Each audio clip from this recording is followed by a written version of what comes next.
Childhood trauma is becoming more noticeable and recognizable in our society.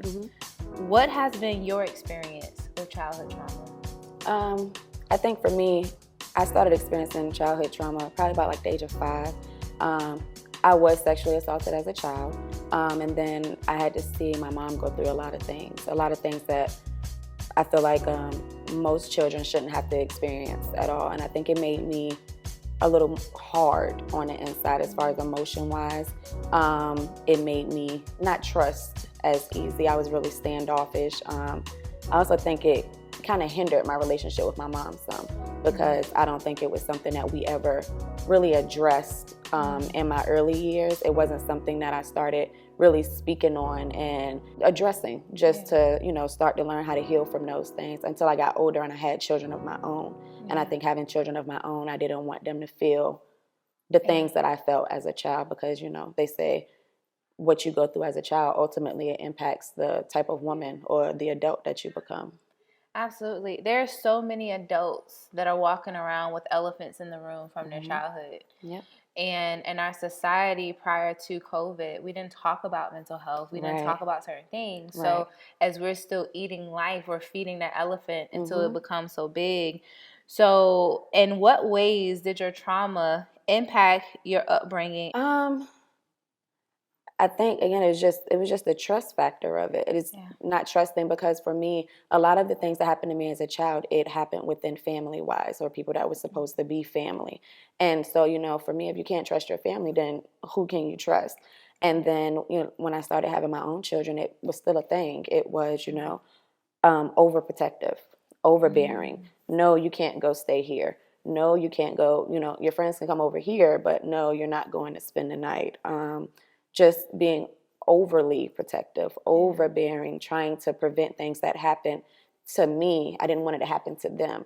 And then it was a thing where it's like, well, am I really letting them live to become their own person? Am I forcing my trauma on them, thinking that I'm protecting them? And am I causing more trauma for them and giving them trust issues for things that they haven't even experienced? There's so many parents that are giving their children secondary trauma because of the unresolved trauma that we've had. And one thing that we've talked about here is you're on a journey of healing your inner child right now. Right. And with that, what would you say has truly fueled that journey for you? My kids.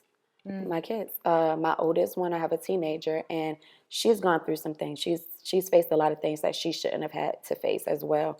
And it's just kind of one of those things where I'm like, I've been through a lot. I've seen a lot. So how can I relate to allow her to find her own path of what she needs for healing, for what she needs for moving forward, for what she needs to be the woman that she's destined to be? How can I feed into her so that she knows, things that happen to you don't make you who you are? Like, it's, for whatever reason, our culture frowns on therapy. Yeah. Big on therapy.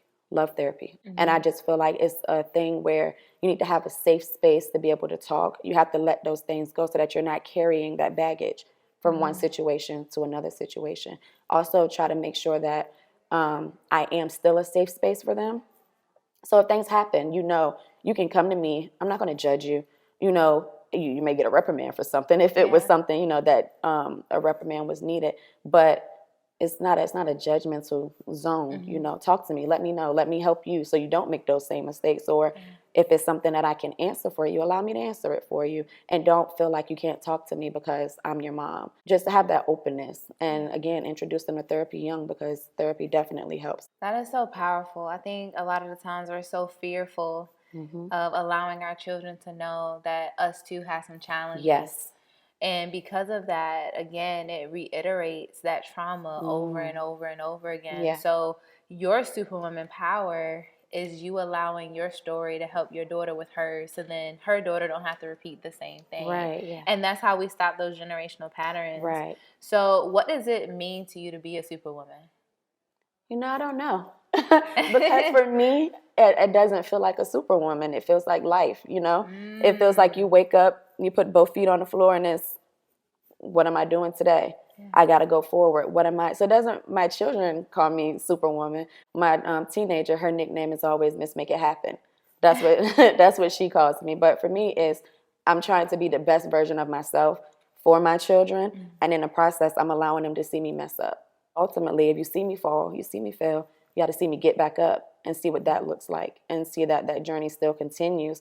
So I guess that's what Superwoman looks like or means to me. I don't really know. I'm here for it. Here's the piece. That just means that you are the best woman in every moment of your life. I appreciate that. And that is what your children's going to remember. So keep journeying, keep sharing your story, because there's women out here that needs to hear that, especially between the mother and the daughter relationship. So thank you for sharing. Thank you for listening. Yes.